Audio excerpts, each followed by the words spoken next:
জীবনে আমরা অনেক রকম মানুষের সম্মুখীন হই। কেউ আমাদের অনুপ্রাণিত করে, কেউ ভালোবাসে, কেউ পাশে দাঁড়ায়। আবার এমন কিছু মানুষও থাকে যারা নিজে জীবনে শান্তি পায়নি, সুখ খুঁজে পায়নি, তাই অন্যের সুখ দেখলেই অন্তর জ্বালায় পুড়ে যায়। এদের চোখে আগুন জ্বলে, মনে জমে বিষ। তারা চায় যদি তারা শান্তিতে থাকতে না পারে তাহলে যেন অন্য কেউ শান্তিতে না থাকে। এরা গোপনে হিংসে করে, সামনে মিষ্টি কথা বলে কিন্তু পেছনে কুৎসা রটায়, সম্পর্ক নষ্ট করে, সংসারে বিভাজন ঘটায়। নিচু মানসিকতার পরিচয় কি জানেন? নিচু মানসিকতার মানুষ নিজে কোনো সফলতা পায় না বলে অন্যের ব্যর্থতায় আনন্দ খোঁজে। তারা কারো খুশি দেখতে পারে না, কারণ নিজের হৃদয় শূন্যতা।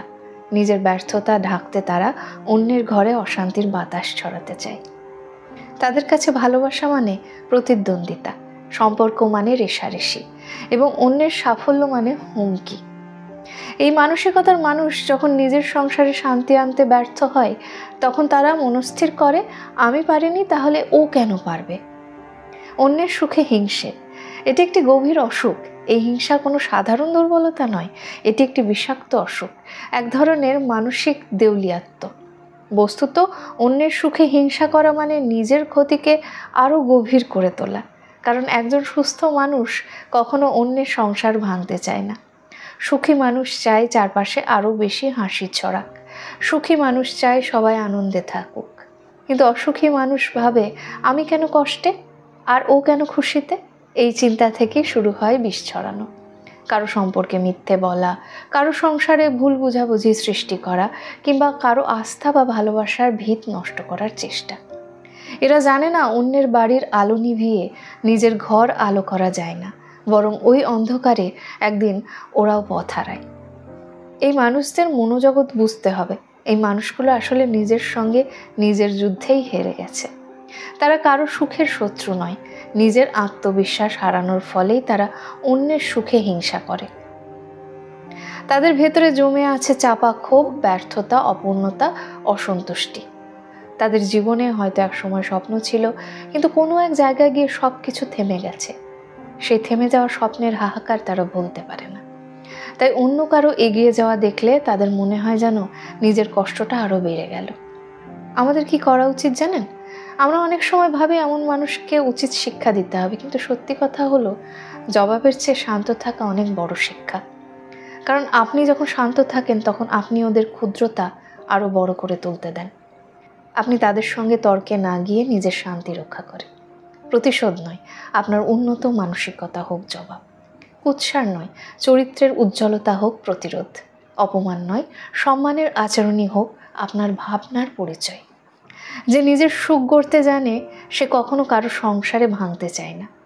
মানুষের জীবনের আসল সৌন্দর্য তার ভেতরের প্রশান্তি। যে নিজের সংসারে ভালোবাসা, শ্রদ্ধার, মমতার পরিবেশ করে তুলতে পেরেছে সে জানে সংসার মানে যুদ্ধ নয়, সহযাত্রা।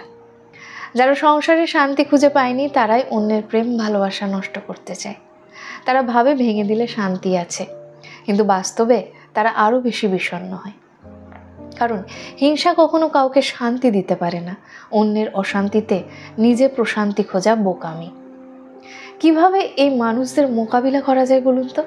সোজাসুজি বলতে শিখুন, কিন্তু শান্তভাবে। আপনার সীমানা পরিষ্কার করে দিন, কটু কথা নয়, দৃঢ়তাই হোক অস্ত্র। তাদের কথায় কান না দিয়ে কাজে মন দিন।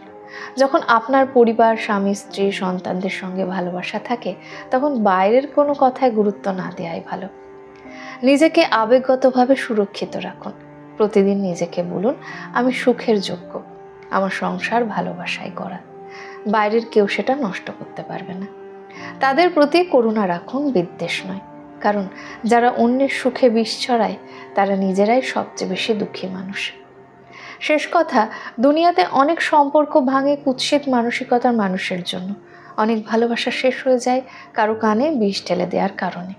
কিন্তু এই কথা সবসময় মনে রাখবেন, সত্যিকারের ভালোবাসা, বিশ্বাস আর শ্রদ্ধা এসব এতটা দুর্বল নয় যে বাইরের লোকের কথায় তা ভেঙে যাবে। আপনার কাজ হচ্ছে নিজের সম্পর্ককে আরও মজবুত করা। আপনার পরিবারকে বোঝানো, দেখো আমাদের মাঝে কোনো তৃতীয় ব্যক্তি কখনো আসতে পারবে না। আপনার ভালোবাসা, আপনার বন্ধন, আপনার আত্মসম্মান এগুলো এতই শক্তিশালী হোক যাতে বাইরের কোনো কথা কাজ না করে। নিজের শক্তিকে জাগিয়ে তুলুন। নিজের সংসার, নিজের মানুষ, এদের রক্ষা করাটা কোনো লড়াই নয়, এটা ভালোবাসার সবচেয়ে সুন্দর প্রকাশ। সবার জন্য শুভকামনা, যারা ভালো থাকতে চায়, যারা ভালো রাখতে চায়, আর যারা অন্যের ভালোতে হিংসে করে তাদের জন্য প্রার্থনা।